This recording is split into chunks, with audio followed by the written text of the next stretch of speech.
Hello everyone. सो दोस्तों, आज हम आपके साथ डिस्कस करने जा रहे हैं कांगड़ा डिस्ट्रिक्ट के बारे में। कांगड़ा डिस्ट्रिक्ट को पूरा विस्तार से इसके ऊपर चर्चा करेंगे।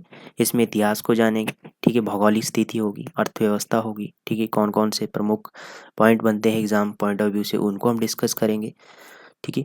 और उसके बाद जैसे मंदिर हो गए, लेक्स हो गए, ठीक है, झरने हो गए, दर्रे हो गए, ठीक है, इन सब को हम कम्प्लीटली आज डिस्कस करेंगे। इससे पहले हमने 3 डिस्ट्रिक्टों को कवर कर लिया है। शिमला को कवर किया है, हमीरपुर हो गया आपका, मंडी डिस्ट्रिक्ट, इनको हमने कवर कर लिया है, ठीक है। तो आज शुरू करते हैं। मंडी डिस्ट्रिक्ट मैंने पढ़ा है, तो उसमें से 4 क्वेश्चन आए अलाइड के एग्जाम में आपको आए, ठीक है। तो शुरू करते हैं कांगड़ा डिस्ट्रिक्ट के बारे में। सबसे पहले बात करेंगे हम इतिहास से शुरुआत करते हैं, ठीक ठीक है। तो कांगड़ा डिस्ट्रिक्ट का इतिहास आपको पता है, बहुत बड़ा इतिहास है इसका, ठीक है। प्रमुख राजा कौन कौन से हुए, ठीक है। तो शुरू करते हैं। ये है आपका भौगोलिक जो आपका कांगड़ा डिस्ट्रिक्ट है, ठीक है। ये मैप में दिखाई दे रहा है आपको, ये कांगड़ा डिस्ट्रिक्ट है, ठीक है। येलो कलर में है जो, ये कांगड़ा। अब भौगोलिक स्थिति की बात करेंगे हम। सबसे पहले भूगोल को जानेंगे इसका, ठीक है। तो भौगोलिक स्थिति है कहाँ है कांगड़ा की। भौगोलिक स्थिति की बारे में बात की जाए तो कांगड़ा जिला हिमाचल प्रदेश के उत्तर पश्चिम में स्थित है। ये कहाँ पर है, ये उत्तर पश्चिम में स्थित है, ठीक है। हिमाचल प्रदेश के उत्तर पश्चिम में स्थित है कांगड़ा डिस्ट्रिक्ट, ठीक है। जैसे कि आप मैप में देखेंगे तो ये है आपका कांगड़ा डिस्ट्रिक्ट, ये है आपका। तो ये उत्तर पश्चिम है, हिमाचल प्रदेश का जो नॉर्थ ईस्ट है, ठीक है, उत्तर पश्चिम में स्थित है। ये यहाँ पर स्थित है आपका कांगड़ा डिस्ट्रिक्ट, ये है आपका कांगड़ा डिस्ट्रिक्ट, ठीक है। कांगड़ा डिस्ट्रिक्ट की बात की जाए तो कांगड़ा के जो उत्तर में आपका चंबा लगता है, पूर्व में आपका कुल्लू लगता है, ठीक है। और जो दक्षिण है, इसमें 3 डिस्ट्रिक्ट लगते हैं, ऊना, हमीरपुर और मंडी, ठीक है। और पश्चिम में आपका पंजाब आ जाता है, कांगड़ा डिस्ट्रिक्ट है, ठीक है। और धर्मशाला इसका मुख्यालय। यहाँ से रावी नदी बहती है, ठीक है, यहाँ से जाकर वो सीधी चंबा में प्रवेश करती है, तो बड़ा बंगाल से एंटर होती है वो, ठीक है। तो ये है मैप। अब बात करेंगे इतिहास की। इतिहास में बात की जाए तो ये उत्तर पश्चिम में पड़ता है कांगड़ा, ये पॉइंट आपने पहला ध्यान में रखना है। इसका उत्तरी अक्षांश कितना है और दक्षिणी देशांतर कितना है। तो उत्तरी अक्षांश की बात की जाए तो 32 डिग्री से लेके 40 मिनट तक से 32 डिग्री 25 मिनट तक है, और उत्तरी अक्षांश है ये, ठीक है। और जो आपका पूर्वी देशांतर की बात की जाए तो 70 डिग्री से लेके 35 मिनट से 70 डिग्री 05 पूर्वी देशांतर के बीच में ये स्थित है। कांगड़ा के दक्षिण में ऊना है, ये मैंने देख लिया, ऊना है, हमीरपुर है, मंडी है, ठीक है, ये हमने कवर कर लिया मैप में। और इसके पूर्व में आपका कुल्लू डिस्ट्रिक्ट है, ठीक है, पूर्व में यहाँ पर कुल्लू है, ठीक है। और यहाँ पर आपका मंडी, यहाँ पर आपका हमीरपुर है, ऊना है और मंडी है, ठीक है। और यहाँ पर चंबा है, आपका उत्तर में आपका चंबा है, ठीक है। और यहाँ पर आपका पंजाब है, ठीक है, ये हमने देख लिया।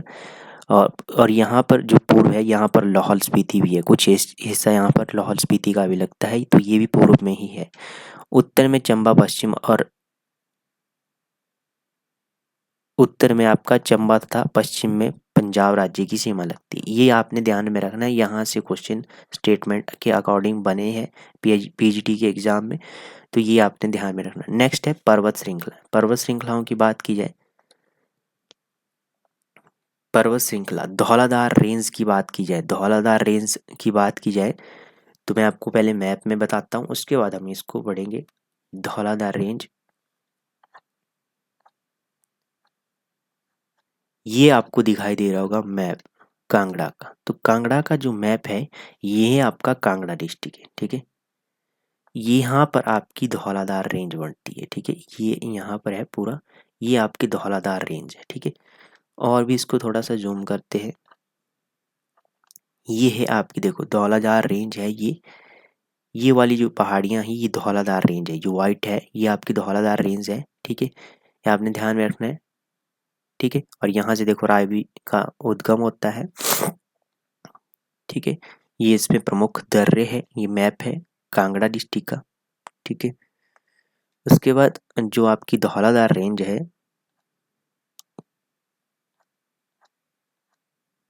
ये आपके देखो धौलाधार रेंज, धौलाधार रेंज की बात की जाए और जूम की जाए तो धौलाधार रेंज ये है आपकी धौलाधार, यहाँ पर मणिकर्ण पास है, और ये आपकी जो ये वाली हिल्स है ये धौलाधार रेंज के अंतर्गत आती है। ठीक है, अब बात करते हैं इतिहास की, पर्वत श्रृंखला की। धौलाधार पर्वत श्रृंखला कुल्लू से होते हुए बड़ा बंगाल क्षेत्र को पार कर कांगड़ा जिले में प्रवेश करती है। यह चंबा के हाथीदार के समांतर चलती है। चंबा में हाथीदार है, ये भी आपने ध्यान में रखना है। चंबा डिस्ट्रिक्ट को कवर करेंगे, वहां पर हमने पूरा एक्सप्लेन किया, इसको डिस्कस करना है चंबा को।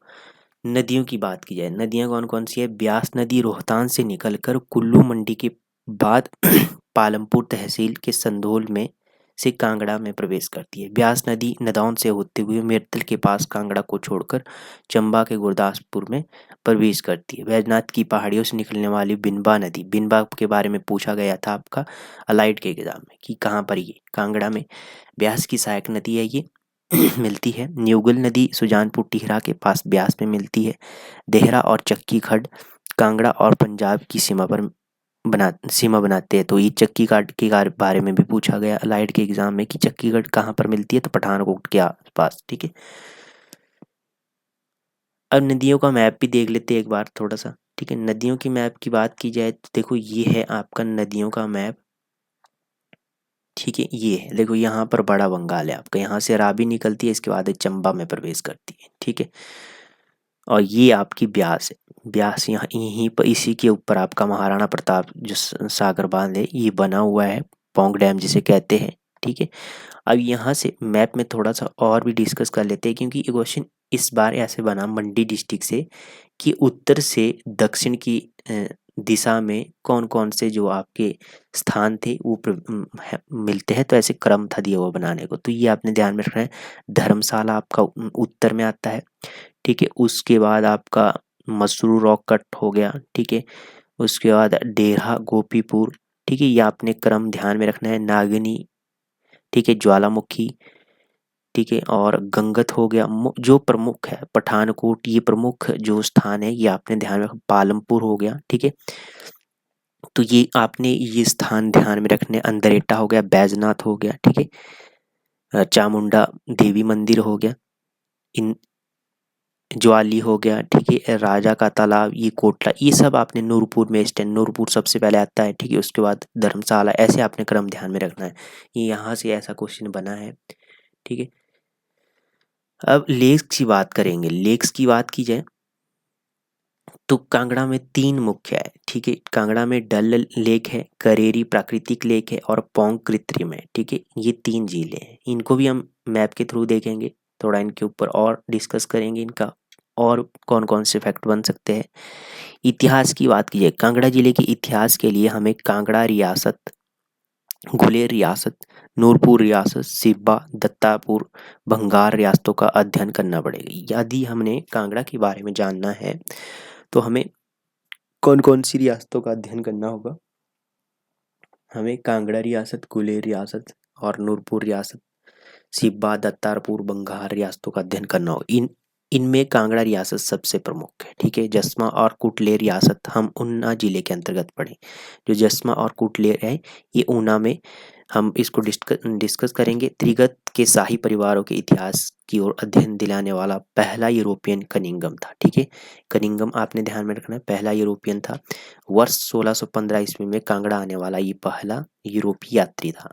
ठीक है, उसके बाद थॉमस कोरियाट आता है। उसके बाद कनिंगम के अनुसार यूरोपियन थॉमस कोरियाट था। उसके बाद कनिंगम के अनुसार रावी और सतलुज के बीच स्थित रियासतें कांगड़ा समूह की रियासतें थी। ठीक है, ये आपने ध्यान में रखना है। अब बात करेंगे कांगड़ा की। कांगड़ा की बात की जाए, कांगड़ा रियासत की बात करेंगे सबसे पहले। कांगड़ा रियासत का प्राचीन इतिहास, कांगड़ा प्राचीन काल में त्रिगत के नाम से मशहूर था। ठीक है, त्रिगत के नाम से ये मशहूर था, ये आपने ध्यान में रखना है। ठीक है, उसके बाद जिसकी स्थापना महाभारत युद्ध से पूर्व मानी जाती है। इस रियासत की स्थापना भूमिचंद ने की थी, जिसकी राजधानी मुल्ताना, मतलब कि जो मुल्ताना कहाँ पर है, पाकिस्तान में थी। इस वंश की पीढ़ी की बात की जाए, 234वें राजा सुशर्मा चंद ने जालंधर त्रिगत के कांगड़ा में किले की स्थापना की थी। और अपनी राजधानी वहां पर बनाया, ठीक है, जालंधर में बनाई। किसने? 234 राजा सुशर्मा चंद्र थे। उसके बाद त्रिगत का अर्थ की बात की जाए, त्रिगत का अर्थ क्या है, शाब्दिक अर्थ की बात की है। त्रिगत का शाब्दिक अर्थ तीन नदियां रावी, व्यास और सतलुज के बीच फैले भूभाग से है, ठीक है। बाणगंगा, कुराली, न्यूगल के संगम स्थल को भी त्रिगत कहा जाता है, ठीक है। तीन नदियों का संगम है, उसे त्रिगत कहा जाता है। जालंधर की बात की जाए तो पद्म पुराण और कनिंगम के अनुसार जालंधर नाम दानव जालंधर से लिया गया है, जिसको भगवान शिव ने मारा था, ठीक है। राजधानी की बात की जाए तो राजधानी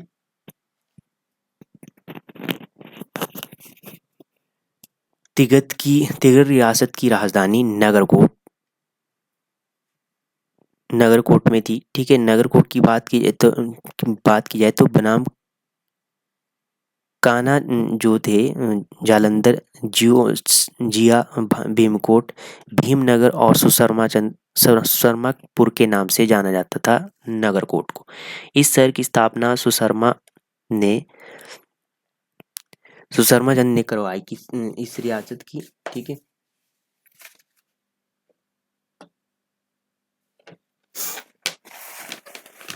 थोड़ा यहाँ मिस प्रिंट है, इसको देख लेते हैं। जो आपका ये है,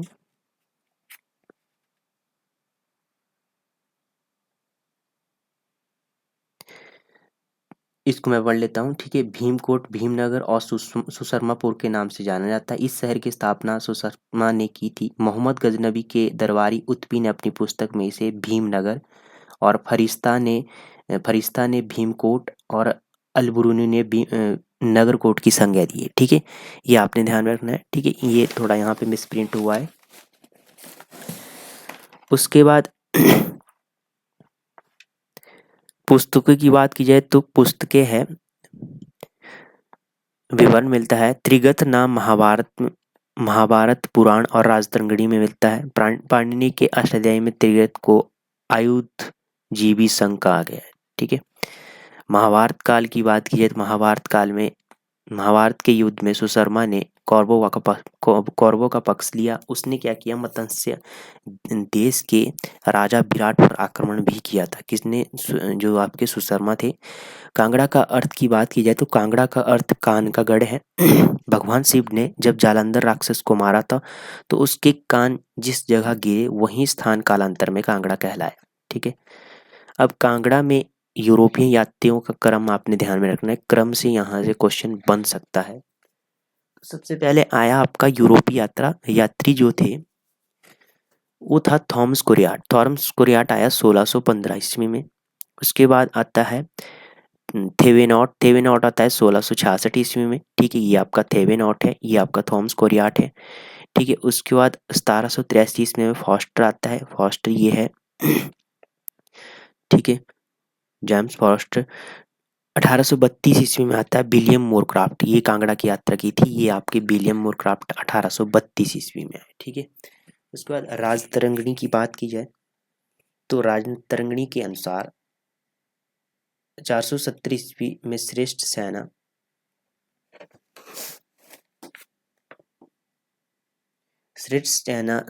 थी और 520 ईस्वी में प्रवर सेना, दोनों कश्मीर के राजा ने त्रिगत पर आक्रमण कर उसे जीत लिया था।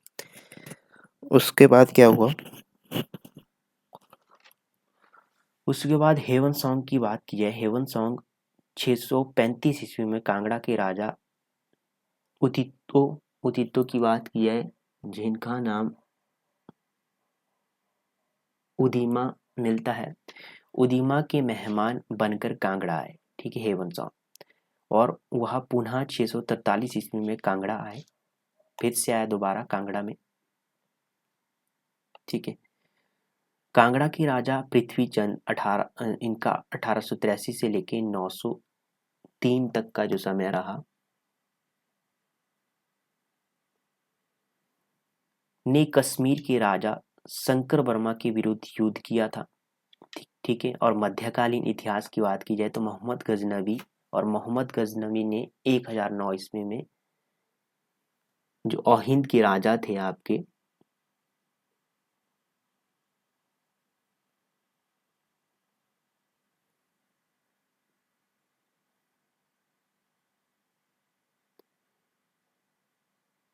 जो ये यहाँ से मध्यकालीन इतिहास शुरू हो जाता है। मध्यकालीन इतिहास में क्या हुआ कि मोहम्मद गजनवी ने 1009 ईस्वी में ओहिंद के राजा जो आनंद पाल है और उसके पुत्र ब्रह्मपाल के क्या किया कि ब्रह्मपाल को हराकर कांगड़ा पर आक्रमण किया। और उस समय कांगड़ा का राजा जगदीश चंद्र था। ठीक है, ये भी आपने ध्यान में रखना है कि जब मोहम्मद गजनवी ने 1009 ईस्वी में ओहिंद के राजा के ऊपर आक्रमण किया तो उसमें कांगड़ा का राजा कौन था, तो जगदीश चंद्र था। कांगड़ा किले की बात की जाए तो कांगड़ा किला 1043 ईस्वी में तक तुर्कों के कब्जे में रहा और 1043 ईस्वी में कांगड़ा किला तोमर राजाओं ने आजाद करवाया। ठीक है, उसके बाद यदि बात की जाए, परंतु उसके बाद 1051 से 52 ईस्वी में पुनः तुर्कों के कब्जे में चला गया और 1060 ईस्वी में कांगड़ा राजाओं ने पुनः कांगड़े किले पर कब्जा कर लिया।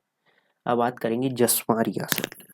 जसवां रियासत 1170 ईस्वी में पद्मचंद और पूर्वचंद ने कांगड़ा पर राज किया। जसवां राज्य का संस्थापक था पूर्वचंद। ठीक है, पूर्वचंद ने अपने बड़े भाई पद्मचंद से रुष्ट होकर जसवां नामक राज्य की स्थापना की। ठीक है, और जसवां कांगड़ा से सबसे पहले निकलने वाली रियासत या शाखा थी। ठीक है, इसकी राजधानी राजपुरा में थी। राजपुर में थी जसवां रियासत की राजधानी और इसके शासक जसपाल कहलाने लगे। ठीक है, जो जसवां रियासत के शासक थे जसवां कहलाने लगे। ठीक है, नेक्स्ट है हरिदेव चंद। हरिदेव चंद की बात की जाए तो त्रिगत के राजा हरिदेव चंद ने अपनी पुत्री लक्ष्मणा का विवाह कीरग्राम जो बैजनाथ के राजा लक्ष्मण चंद के साथ किया, जो उसका अधीनस्थ जागीरदार था। बैजनाथ की बात की जाए तो बैजनाथ के शिलालेख जो शारदा लिपि में है, ये भी आपने ध्यान में रखना है। बैजनाथ के जो लेख है किस लिपि में, शारदा। इसमें शक संवत 1126 अंकित है जो ईसा का वर्ष 1204 है। द्वारा पता इसका चलता है कि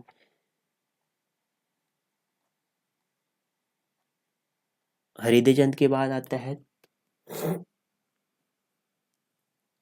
तुगलक। तुगलक की बात की जाए तो तुगलक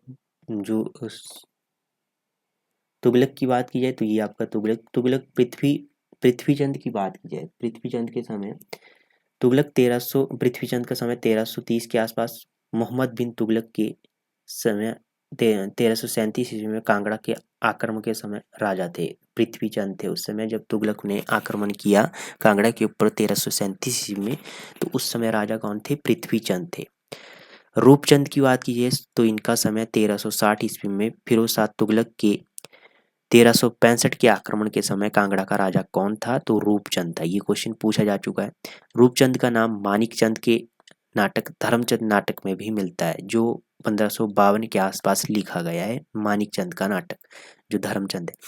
फिरोज शाह तुगलक ज्वालामुखी मंदिर से 1300 पुस्तकें फारसी में अनुवाद के लिए ले गए और इन पुस्तकों का फारसी में दलील ए फिरोजाई के नाम से अनुवाद कराया।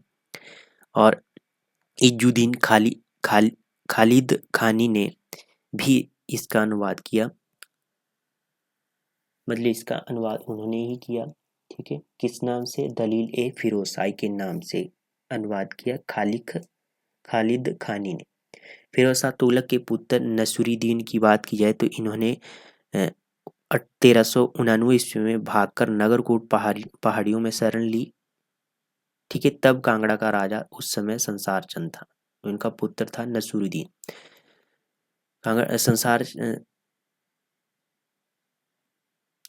सागर चंद था उस समय 1375 ईस्वी में।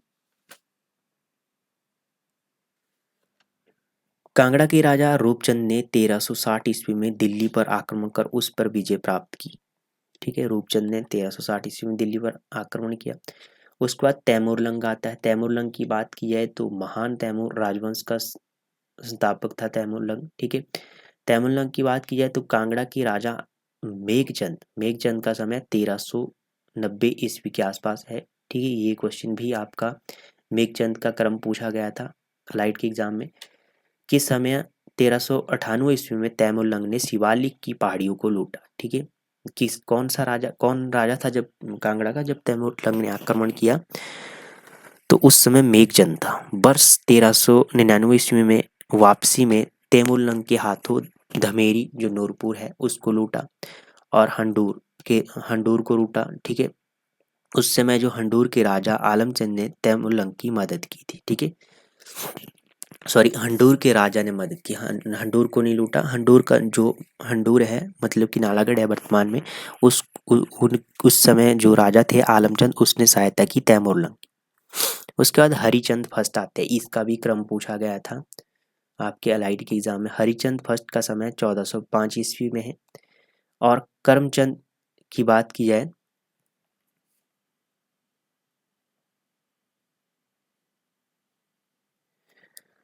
हरिचंद का समय 1405। एक बार क्या हुआ कि करमचंद और हरिचंद एक बार शिकार के लिए हड़सर गुलेर गए, जहां वे कुएं में गिरकर अपने सैनिकों से बिछुड़ गए। ठीक है। और कई दिनों तक नहीं मिले। उन्हें मरा समझकर उनके भाई करमचंद को राजा बना दिया। हरिचंद को 21 दिन बाद क्या हुआ कि व्यापारी राहगीर ने खोजा, और हरिचंद की बात की जाए तो अपने भाई की राजा बनने का समाचार मिला इन्हें, तो उन्होंने हरिपुर में किला और राजधानी बनाकर गुलेर रियासत की स्थापना की 1405 ईस्वी में। ठीक है। आज भी गुलेर को कांगड़ा के हर त्योहार उत्सव में प्राथमिकता मिलती है, क्योंकि वहाँ कांगड़ा वंशज के बड़े भाई द्वारा स्थापित किया गया था। संसार चंद फर्स्ट की बात की जाए तो करमचंद का बेटा था, जो 1430 ईस्वी में राजा बना। उसके बाद धर्मचंद आते हैं। धर्मचंद की बात की जाए, धर्मचंद का समय है 1528 ईस्वी में। 1528 से 1563 तक इनका समय रहा। धर्मचंद की बात की जाए तो शेरशाह सूरी और हुमायूं का समकालीन कांगड़ा का राजा था धर्मचंद। धर्मचंद के शासनकाल में 1562 ईस्वी में माणिकचंद नामक एक भट्ट ने धर्मचंद नाटक लिखा, जिसमें कांगड़ा के राजा रूपचंद और दिल्ली के सुल्तान फिरोज शाह का वर्णन मिलता है धर्मचंद के नाटक में।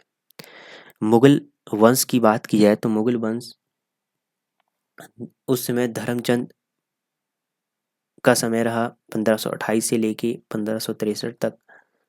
मानिकचंद आए 1563 से 1570 ईस्वी में। जयचंद आए 1570 से 1585 ईस्वी में। बीधी चंद का क्रम पूछा गया था अलाइड के एग्जाम में, 1585 से लेके 1605 ईस्वी में।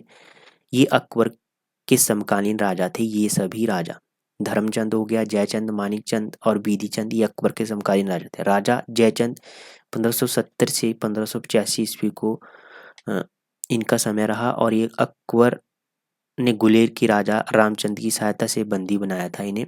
राजा जयचंद को अकबर ने गुलेर के राजा रामचंद की सहायता से बंदी बनाया गया।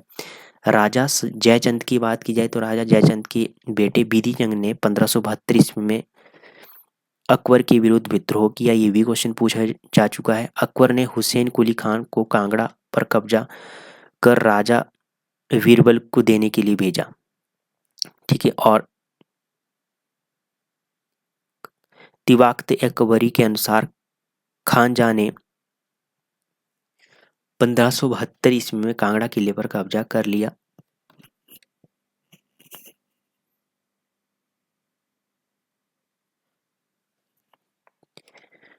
और तुरंत हुसैन मिर्जा और मसूद मिर्जा के पंजाब आक्रमण की वजह से इसे छोड़ना पड़ा। अकबर ने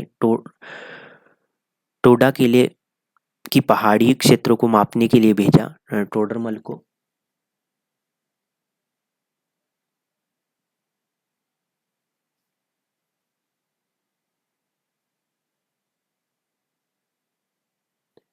ठीक है। टोडर को जो क्या किया इन्होंने, पहाड़ी क्षेत्रों को मापने के लिए भेजा अकबर ने।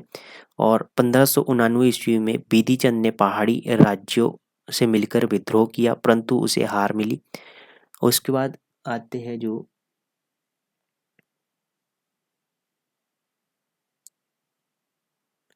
उसके बाद जो आपके उसने अपने पुत्र तिलोक चंद को बंधक के तौर पर मुगल दरबार में रखना पड़ा। ठीक है। उसके बाद तिलोक चंद आते हैं। तिलोक चंद का समय रहा, ये भी पूछा जा चुका है क्रम में। त्रिलोक चंद का समय आपने ध्यान में रखना है 1605 से 1612 ईस्वी में। त्रिलोक चंद ने 1605 ईस्वी में कांगड़ा का राजा बना। उसी वर्ष जहांगीर की बात की जाए 1605 ईस्वी में गद्दी पर बैठा। त्रिलोक चंद जहांगीर का समकालीन, ठीक है।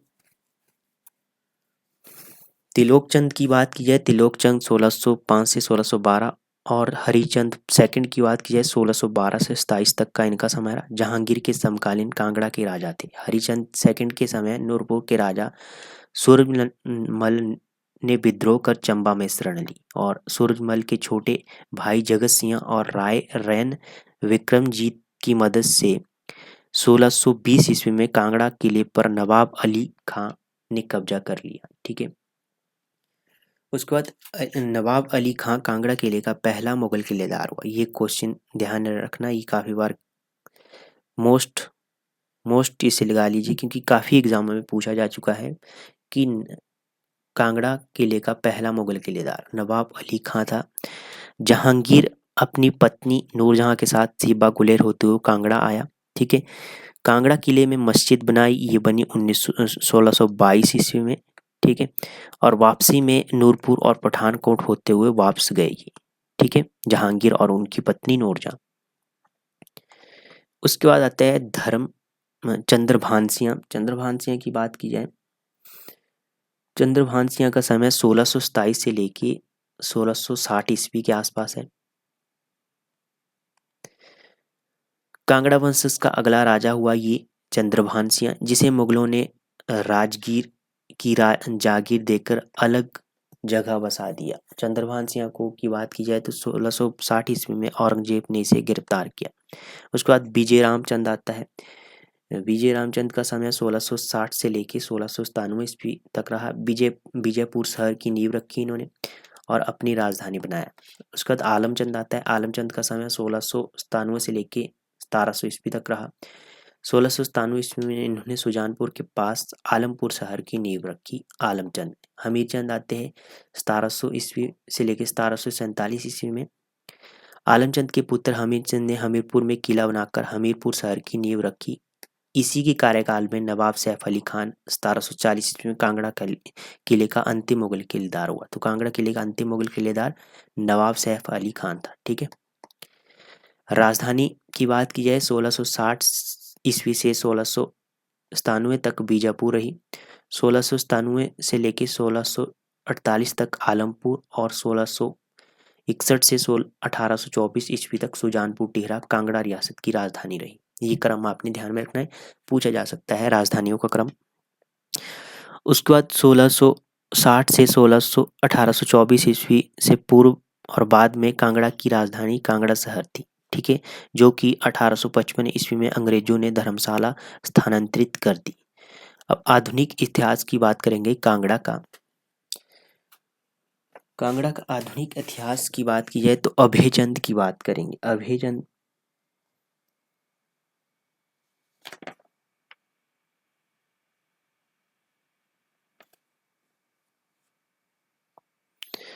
अभयचंद का समय आता है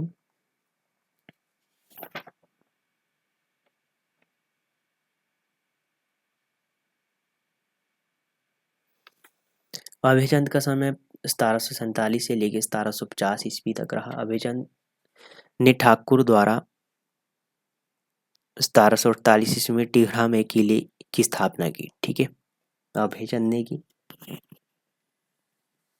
उसके बाद घमंड चंद आते हैं। ये है आपका ठाकुर द्वारा जो किला है टिहरा किला, ये है।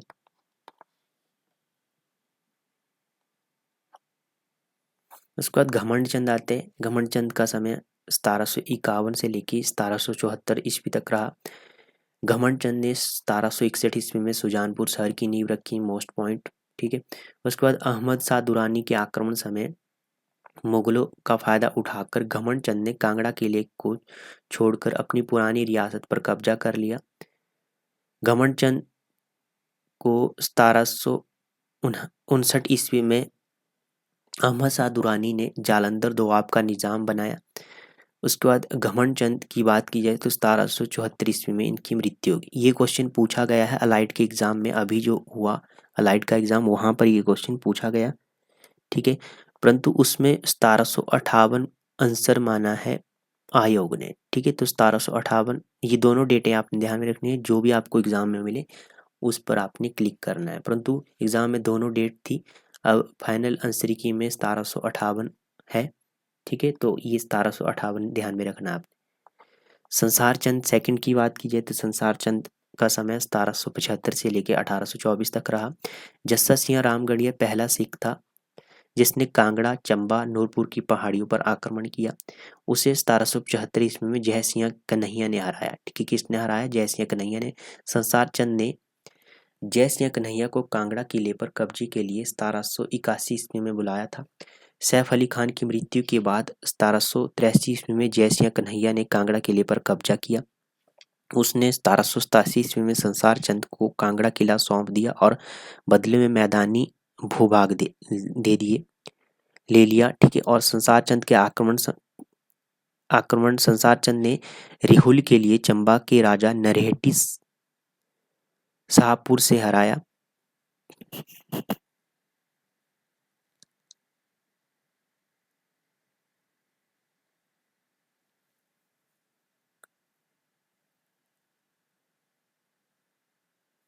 शाहपुर में हराया इन्होंने। ठीक है, उसने मंडी के राजा ईसरी सेन को बंदी बनाया था। किसने बनाया था? ये संसार चंद ने।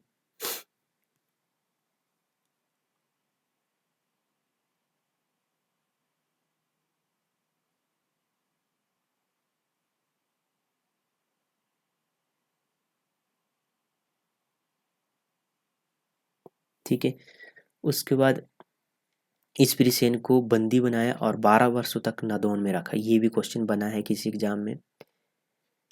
ठीक है, जिसे बाद में अवर सिंह थापा ने छुड़ाया। संसार चंद ने 1794 ईस्वी में बिलासपुर पर आक्रमण किया जो बाद में उसके पतन का कारण बना।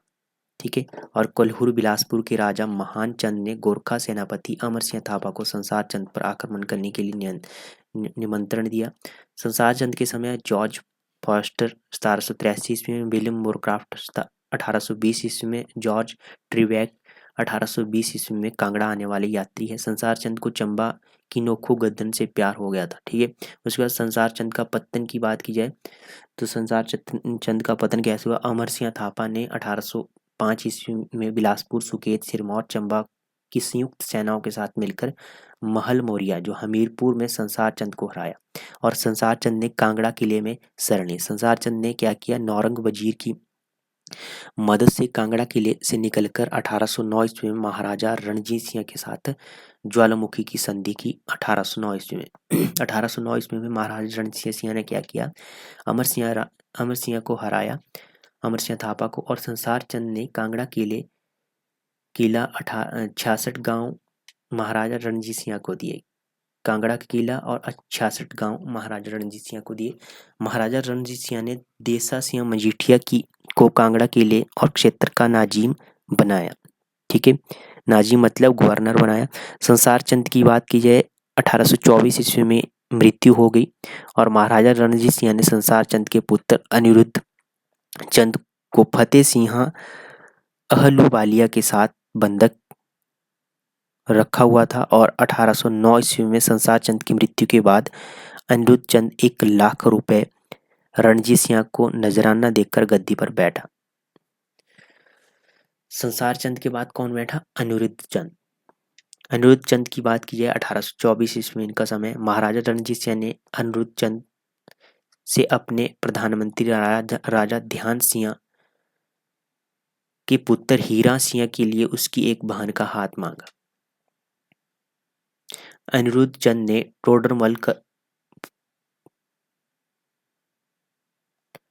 अनिरुद्ध चंद ने क्या किया कि जो अनिरुद्ध चंद ने टाल मटोल कर अपनी बहन का विवाह टिहरी गढ़वाल के राजा से कर दिया। उसके बाद अनिरुद्ध चंद स्वयं अंग्रेजों के पास अदीना नगर पहुंच गया और अनिरुद्ध चंद के चाचा फतेह चंद ने अपनी पौत्री का विवाह रणजीत सिंह के पुत्र हीरा सिंह से किया, जिससे प्रसन्न होकर रणजीत सिंह ने उसे राजगीर की जागीर भेंट की। ठीक है, रणजीत सिंह ने। और संसार चंद की रखेल के पुत्र जोधवीर चंद ने अपनी 2 बहनों का विवाह रणजीत सिंह के साथ किया। ठीक है। उसके बाद 1833 ईस्वी में क्या होता है, रणजीत सिंह ने अनिरुद्ध चंद की मृत्यु के बाद उसके बेटे रणवीर चंद और प्रमोद चंद को महलबोरियों में जागीर दी। वर्ष 1846 ईस्वी में कांगड़ा पूर्ण रूप से ब्रिटिश प्रभुत्व में आ गया। 1840 में उसके बाद क्या हुआ, जो कांगड़ा था वो पूर्ण रूप से ब्रिटिशरों के हाथ में आ गया। अनिरुद्ध चंद के बाद रणवीर चंद 1828 ईस्वी में, उसके बाद प्रमोद चंद 1839 ईस्वी में, प्रताप चंद 1857 ईस्वी में, जयचंद 1864 ईस्वी में और ध्रुवदेव चंद कांगड़ा के राजा बने। ठीक है। राजा जयचंद को ब्रिटिश आर्मी की बात की जाए तो इन्होंने 1888 ईस्वी में अजमेर की उपाधि दी, मेजर की उपाधि दी। और ध्रुवदेव चंद की बात की जाए तो कांगड़ा रियासत का अंतिम राजा था। ठीक है। कांगड़ा रियासत का अंतिम राजा ध्रुवदेव चंद था। 1850 से 51 में राजा प्रमोद चंद की मृत्यु के बाद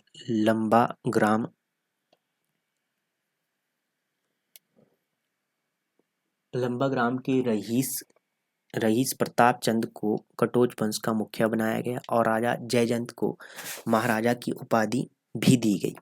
अंग्रेजों ने 1855 ईस्वी में कांगड़ा का मुख्यालय धर्मशाला स्थानांतरित किया। यह आधुनिक इतिहास की बात की हमने। ठीक है। नोट, जो कनिहारा के राणा ने पानी का मार्ग खोलने के लिए अपनी बहू को बलि दी थी यहाँ पर। उसके बाद हचीसन और बोगल का भी कथन मिलता है कि के अनुसार शाहपुर पर मामडम रियासत थी। ये बुक के अनुसार, इनके अनुसार विवरण मिलता है। उसके बाद गुलेर रियासत की बात करेंगे अब। ठीक है। गुलेर रियासत की बात की जाए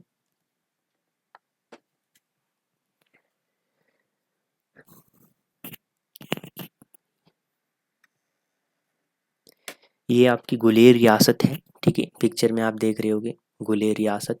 ठीक है।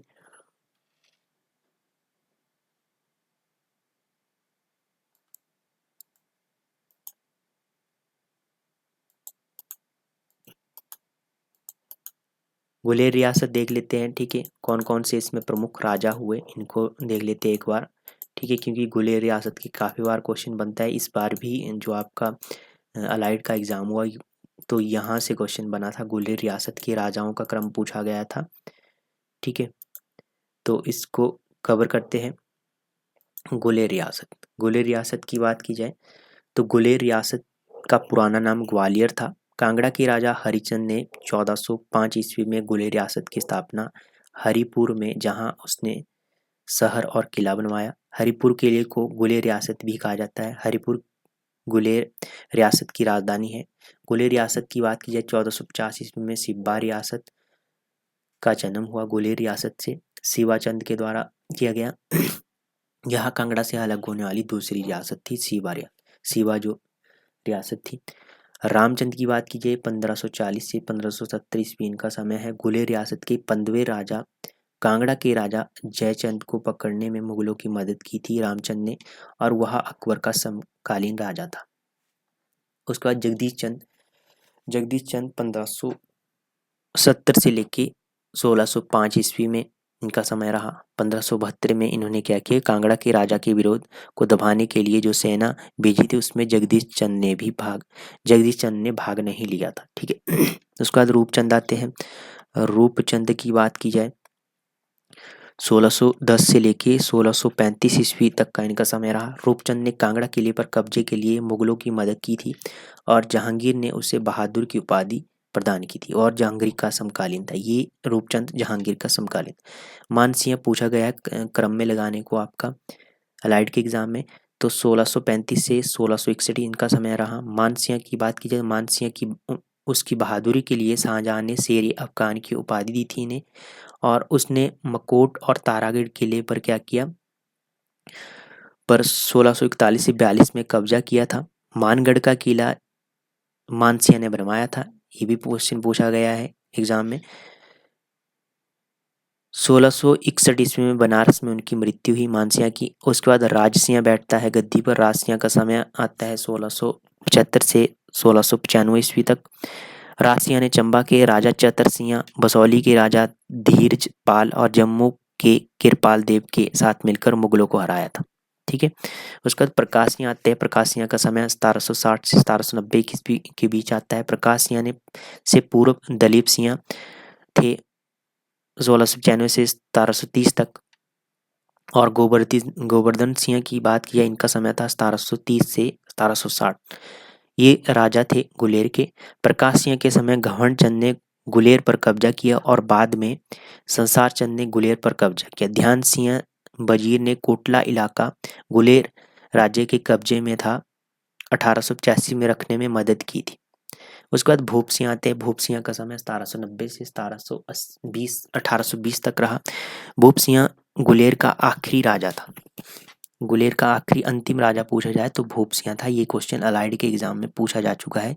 जिसने शासन किया था, तेसा सिंह मजीठिया ने 1811 ईस्वी में गुलेर पर कब्जा कर कोटला किले पर कब्जा कर लिया।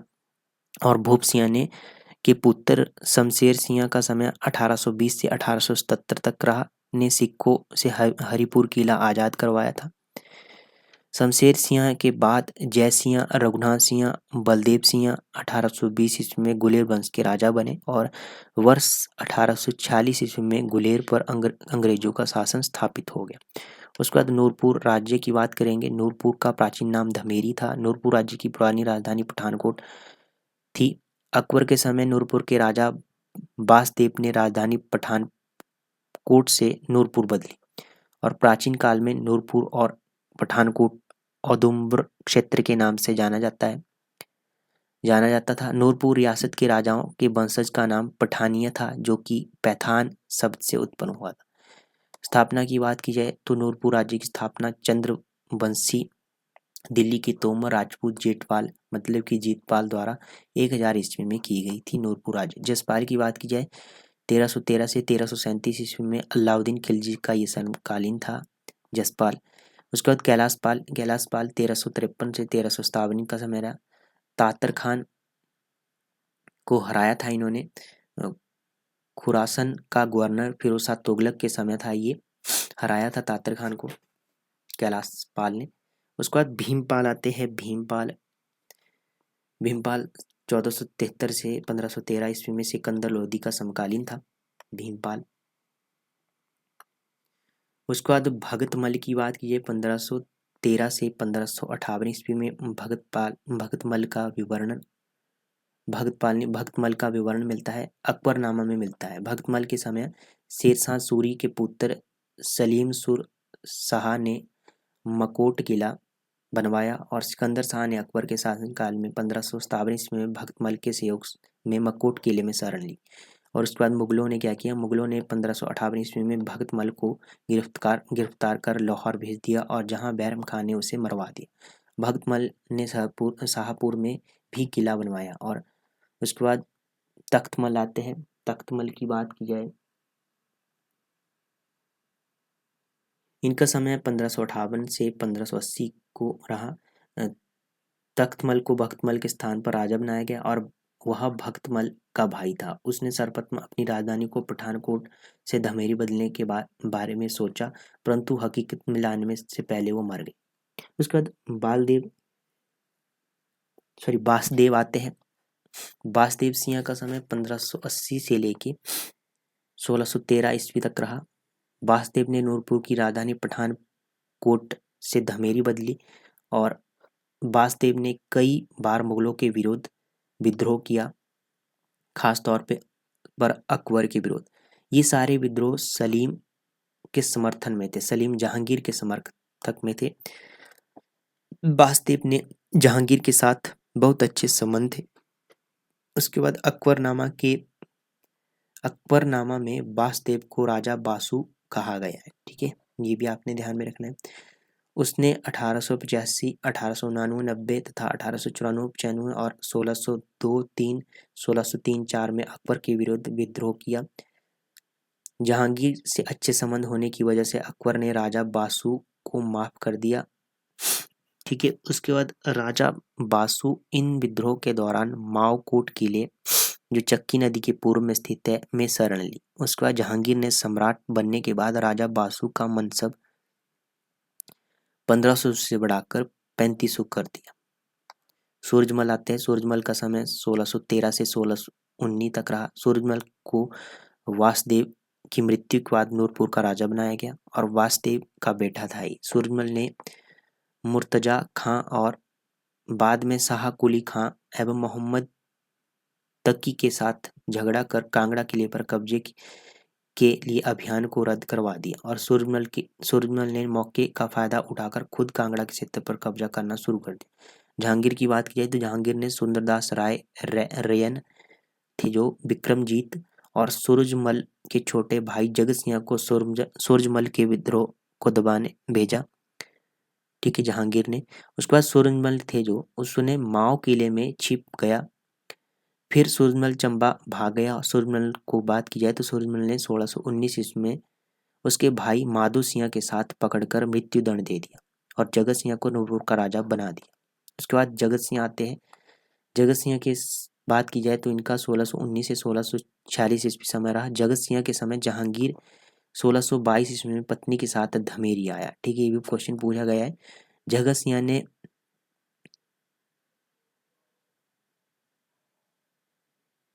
सिंह ने नूरपुर के सम्मान में धमेरी का नाम नूरपुर रखवाया और जगत सिंह ने क्या किया, 1623 ईस्वी में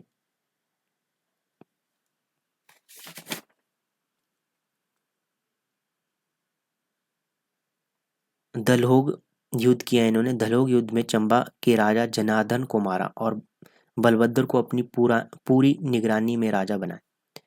बसौली की राजा की बात की जाए तो भूतपाल को गिरफ्तार कर जगत सिंह ने सबसे पहले 1614 से 1615 ईस्वी में बसौली पर कब्जा किया।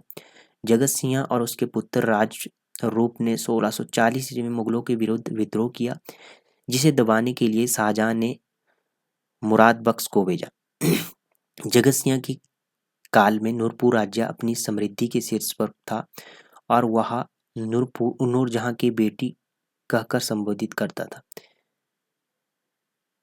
जगत सिंह नूरजहां को बेटी कहकर संबोधित करता था। 1641 ईस्वी में मुगलों ने जगत सिंह से माओकोट, नूरपुर और तारागढ़ किले छीनकर कब्जा कर लिया। मुगलों ने जगत सिंह और उसके पुत्र राजरूप सिंह को क्षमा कर दिया और जगत सिंह ने नूरजहां से अच्छे संबंध थे। जगत सिंह के क्या थे, नूरजहां से अच्छे संबंध थे, इसलिए बेगम के कहने पर जहांगीर ने जगत सिंह को क्षमा कर दिया और शाहजहां ने 1645 में जगत सिंह को बद्द खंसा बलख के उज़्बेकों के विरुद्ध क्या किया, लड़ने के लिए भेजा। इस अभियान का नेतृत्व अमीर उल उमरा कर रहा था। जगत सिंह पंजाब के सूबेदार रियाज बेग के खिलाफ बने पहाड़ी राज्यों के परिसंघ से अलग था। ठीक है,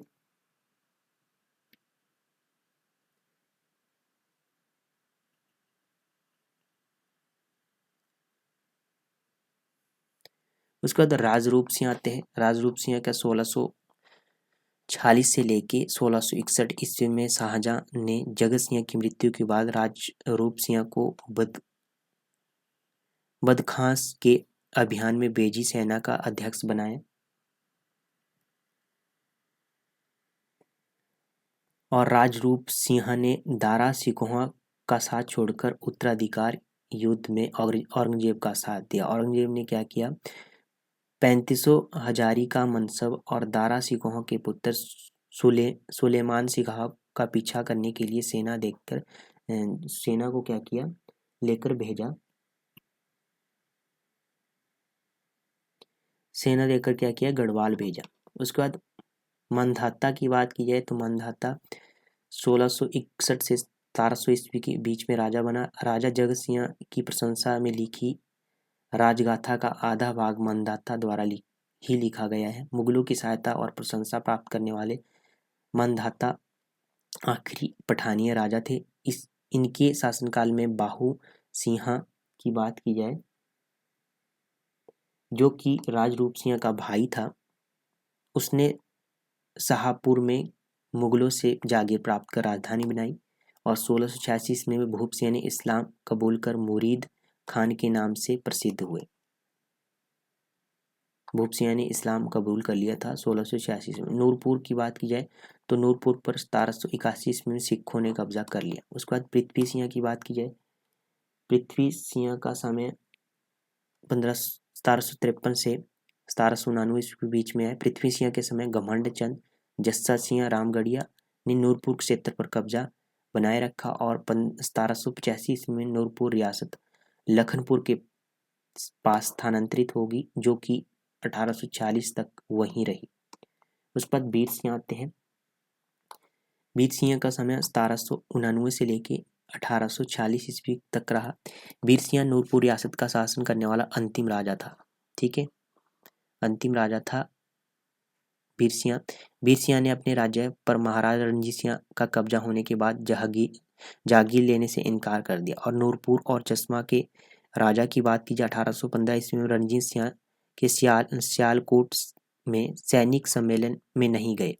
ठीक है, और वीर सिंह ने क्या किया, 1826 में महाराजा रणजीत सिंह के विरुद्ध विद्रोह किया। वीर सिंह को पकड़कर रणजीत सिंह ने 7 वर्षों तक अमृतसर के गोविंदगढ़ किले में रखा, जिसके बाद चंबा के राजा चरहट सिंह ने 85,000 रुपये देकर छुड़वाया, क्योंकि वीर सिंह उनका जीजा था। और 1846 ईस्वी में अंग्रेजों का नूरपुर पर कब्जा हो गया और वीर सिंह के पुत्र जसवंत सिंह के समय नूरपुर रियासत के वजीर राम सिंह पठानिया ने 1848 ईस्वी में अंग्रेजों के विरुद्ध विद्रोह किया। राम सिंह पठानिया को पकड़कर सिंगापुर भेज दिया गया, जहां उनकी मृत्यु हो गई। जसवंत सिंह की बात कीजिए 1857 ईस्वी में के विद्रोह में अंग्रेजों के प्रति वफादारी दिखाई इन्होंने जसवंत सिंह। उसके बाद सिब्बा रियासत आती है। सिब्बा रियासत की बात की जाए तो सिब्बा राज्य गुलेर राज्य की प्रशाखा थी, जिसकी स्थापना गुलेर के राजा छोटे भाई शिवाराम चंद ने 1450 ईस्वी में की। जहांगीर 1622 ईस्वी में सिब्बा रियासत में आया था। सिब्बा राज्य पर 1786 से 1806 ईस्वी तक संसार चंद, 1808 ईस्वी में गुलेर के भूपचंद, 1809 से 1830 तक महाराजा रणजीत सिंह ने कब्जा किया। सिब्बा राज्य को डाडा सिब्बा भी कहते हैं। महाराजा रणजीत सिंह ने अपनी प्रधानमंत्री ध्यान सिंह के कहने पर 1830 ईस्वी में सिब्बा राज्य गोविंद सिंह को लौटा दिया, क्योंकि ध्यान सिंह के परिवार में सिब्बा की 2 राजकुमारियों का विवाह हुआ था। सिब्बा रियासत 19वीं शताब्दी में 2 चचेरे भाई विजय सिंह और राम सिंह से विभाजित रही। सिब्बा का अंतिम राजा राम सिंह 1845 में गद्दी पर बैठा। अंतिम राजा कौन था सिब्बा का? राम सिंह, सिब्बा रियासत का। उसकी 1874 ईस्वी में निसंतान मृत्यु पर उसका चचेरा भाई विजय सिंह गद्दी पर बैठा। परिवार का अंतिम पारंपरिक शासक शाम सिंह था। दत्तारपुर की बात की जाए, दत्तारपुर ये है आपकी दत्तारपुर स्टेट। दत्तारपुर राज्य की बात की जाए तो दत्तारपुर राज्य जसमा के दक्षिण, सिबा के पश्चिम, गुलेर के उत्तर में स्थित है। दत्तारपुर राज्य सिबा राज्य की प्रशाखा थी, जिसकी स्थापना 1550 ईस्वी में दत्तार चंद ने की थी। डडवाल इस राज्य के परिवार का उपनाम था। गोविंद चंद ने 1806 ईस्वी में संसार चंद के विरुद्ध गोरखों की सहायता की। दत्तारपुर के राजा जगत सिंह ने क्या किया, 1848 में अंग्रेजों के विरुद्ध विद्रोह किया तो उन्हें कैद कर अल्मोड़ा भेज दिया, जहां उनकी मृत्यु 1877 ईस्वी में होगी।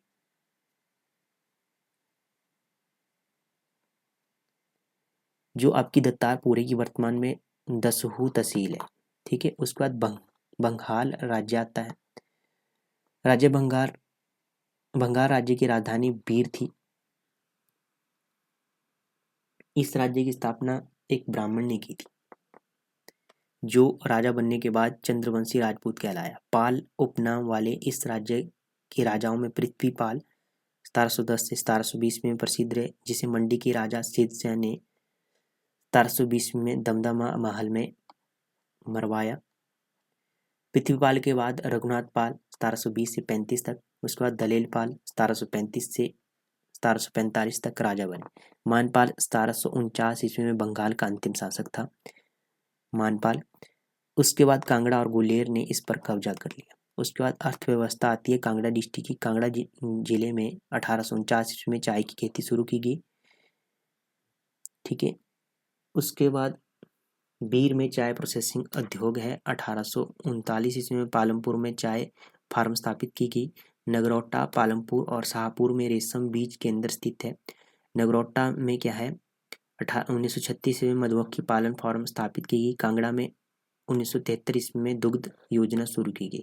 प्राकृतिक गैस, कांगड़ा के ज्वालामुखी में प्राकृतिक गैस के भंडार पाए जाते हैं। परियोजना पोंग विद्युत परियोजना ब्यास नदी पर 396 मेगावाट की परियोजना है। गज विद्युत परियोजना शाहपुर में है, 10 मेगावाट की परियोजना है। बनेर जल विद्युत परियोजना 12 मेगावाट की है। ठीक है। उसके बाद धार्मिक स्थान ज्वालामुखी का मंदिर, अकबर ने इस मंदिर पर सोने का छत्र चढ़ाया। फिरोज शाह तुगलक ने यहाँ से 1300 पुस्तकें फारसी में अनुवाद के लिए ले गया था। ब्रजेश्वरी मंदिर, इस मंदिर को मोहम्मद गजनवी ने लूटा। उसके बाद कांगड़ा के मशहूर रॉकेट मंदिर को हिमाचल प्रदेश का अजंता कहते हैं। बैजनाथ में शिव मंदिर है। नूरपुर में गंगा मंदिर, चामुंडा मंदिर आदि सभी कांगड़ा जिले में। उसके बाद शिक्षा और स्थान की बात, कांगड़ा के धर्मशाला में केंद्रीय विश्वविद्यालय की स्थापना की गई। इसका एक भाग देहरा में भी है। हिमाचल प्रदेश स्कूल शिक्षा बोर्ड है धर्मशाला में। उसके बाद धर्मशाला में डल लेक है। हिमाचल प्रदेश धर्मशाला में डल झील और हिमाचल प्रदेश स्कूल शिक्षा बोर्ड का मुख्यालय है। यह बौद्ध धर्म गुरु दलाई लामा का निवास स्थान है। धर्मशाला छोटा तिब्बत या छोटा लहासा के नाम से जाना जाता है। धर्मशाला में 1863 ईस्वी में सेंट जॉर्ज चर्च के पास लॉर्ड एलिगन को दफनाया गया था। ये भी क्वेश्चन बनता है। बार मेमोरियल है धर्मशाला में। धर्मशाला में प्रतिवर्ष 340 सेंटीमीटर वर्षा होती है। तिब्बत की निर्वासित सरकार का मुख्यालय भी धर्मशाला है। धर्मशाला का निर्माण 1846 ईस्वी में लॉर्ड मैकडॉल्ड ने किया था। वह पंजाब के भूतपूर्व गवर्नर थे। धर्म की बात की जाए, धर्मशाला में केंद्रीय विश्वविद्यालय भी स्थित है। विश्वविद्यालय पालमपुर में कृषि विश्वविद्यालय है, जिसकी स्थापना 1878 ईस्वी में की गई। आयुर्वेद कॉलेज पपरौल में आयुर्वेद कॉलेज है, जिसकी स्थापना 1878 ईस्वी में की गई। पपरौल में एक नवोदय स्कूल भी है। ठीक है। कांगड़ा में अंद्रेटा शोभा आर्ट गैलरी है। ये अंद्रेटा शोभा आर्ट गैलरी। ठीक है। किताबें, एम.एस. रंधावा ने कांगड़ा पेंटिंग, जे.सी. फ्रैंक ने संसार चंद ऑफ कांगड़ा किताब लिखी।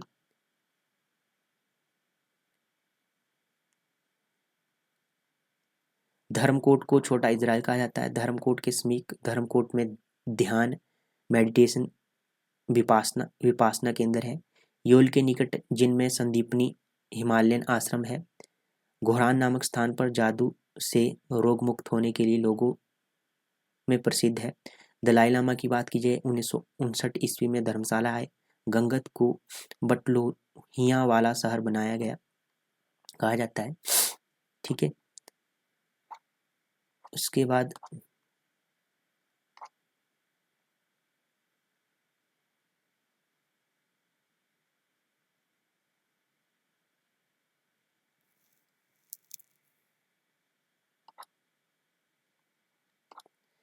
बाद आते हैं प्रमुख कांगड़ा के व्यक्तित्व। मोस्ट की बात करेंगे। ठीक है। शांता कुमार को ध्यान में रखना है आपने। ठीक है। इनकी जो पुस्तकें हैं, शांता कुमार का जन्म 13 सितंबर 1934 में पालमपुर के गढ़ जमुला में जमे और 1972 ईस्वी में ये जनसंघ के निकट पहली बार विधानसभा पहुंचे। 1977 ईस्वी में पहली बार हिमाचल प्रदेश के गैर कांग्रेसी मुख्यमंत्री बने। दूसरी बार 1990 में। दोनों बार राष्ट्रपति शासन की वजह से उनकी सरकार को भंग किया गया। इनकी प्रसिद्ध रचनाएं हैं धरती है बलिदान की, हिमालय पर लाल छाया, मृग तृष्णा, लाजो, कैदी, मन के मीत, पहाड़ वे गाने नहीं होंगे, राजनीति की शतरंज। ये इनकी प्रमुख पुस्तकें हैं। उसके बाद पहाड़ी गांधी बाबा कांसीराम का जन्म 11 जुलाई 1882 को कांगड़ा जिले के डाडासीबा के गुरकुंड गांव में हुआ। 1902 ईस्वी में ये स्वाधीनता संग्राम में कूद पड़े थे और 1937 में गदड़िया जनसभा में पंडित नेहरू ने इन्हें पहाड़ी गांधी का नाम दिया। सरोजनी नायडू ने इन्हें पहाड़ी बुलबुल कहकर संबोधित किया और 1943 में इनकी मृत्यु होगी। भगत सिंह, राजगुरु सुखदेव को फांसी मिलने के बाद आज़ादी तक इन्होंने काले कपड़े धारण किए थे, पहाड़ी गांधी बाबा कांसीराम ने। उसके बाद आते हैं दलाई लामा। दलाई लामा 14वें दलाई लामा का असली नाम तेंजिंग ग्यात्सो है। दलाई लामा का जन्म 6 जुलाई 1935 ईस्वी में तिब्बत के लहासा में हुआ। 1859 ईस्वी में तिब्बत पर चीन के कब्जे के बाद दलाई लामा तिब्बती शरणार्थियों के साथ धर्मशाला में बस गए। उन्होंने धर्मशाला में स्थित अंतरिम सरकार का गठन किया। 1899 ईस्वी में नोबेल शांति पुरस्कार प्रदान इन्हें पुरस्कार। बिपिन चंद्र कांगड़ा में गरली प्रागपुर में जन्मे बिपिन चंद्र जवाहरलाल नेहरू विश्वविद्यालय में इतिहास विभाग के अध्यक्ष थे। ठीक है, बिपिन चंद्र की बात की जाए, ये बुक आप सभी पढ़ते हैं इतिहास के लिए।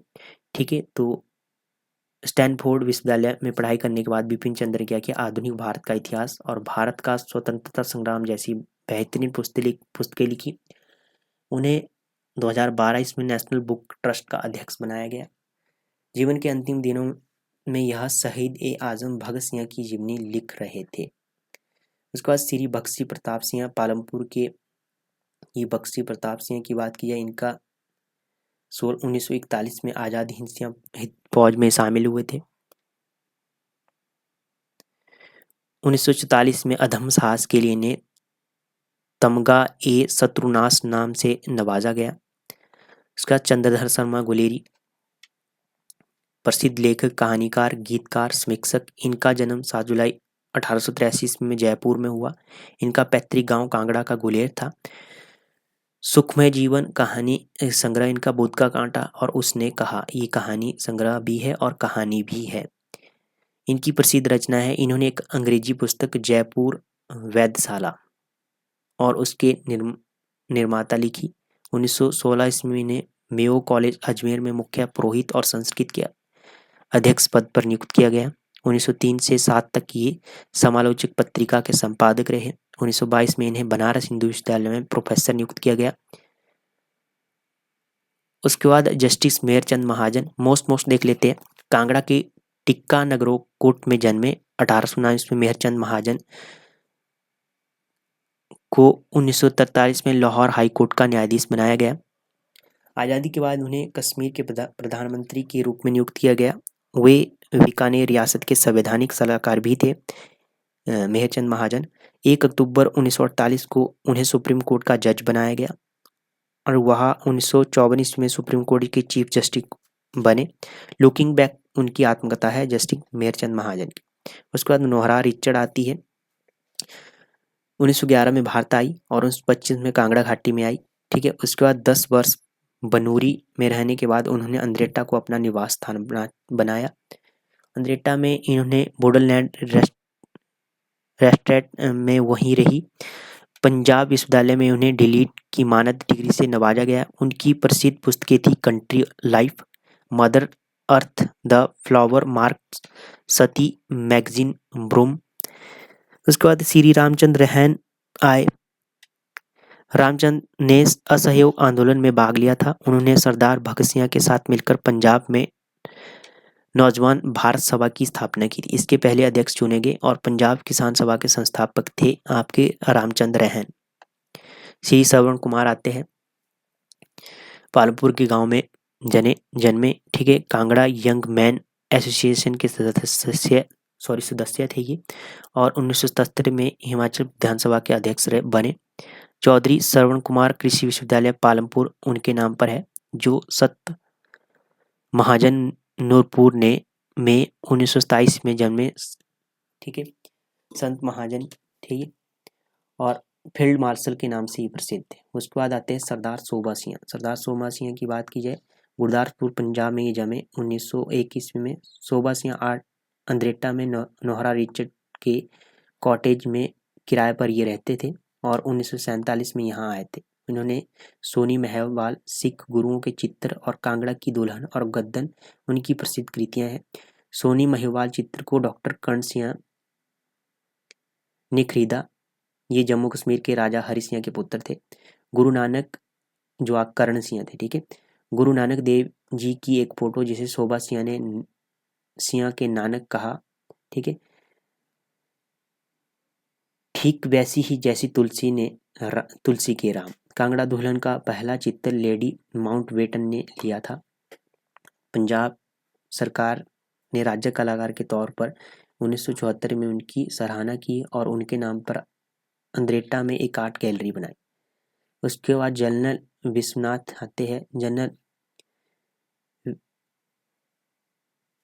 जनरल BN शर्मा कांगड़ा के डाड गांव के निवासी मेजर सोमनाथ शर्मा के बेटे भाई थे। उन्होंने 1962, 1965, 1971 में लड़ाई में भाग लिया।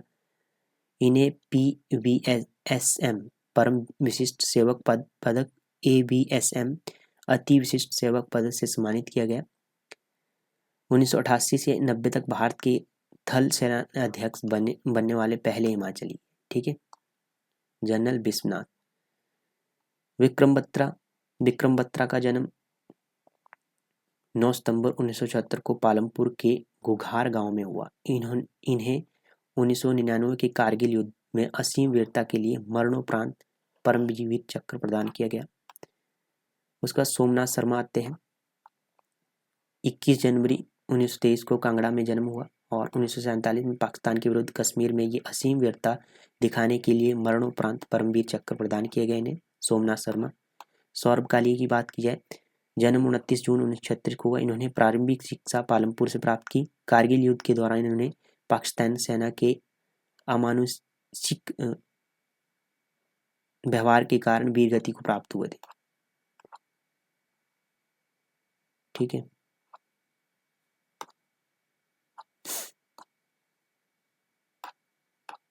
उसके बाद जो इसका बचा हुआ पार्ट है वो हम नेक्स्ट सेशन में कवर करते हैं।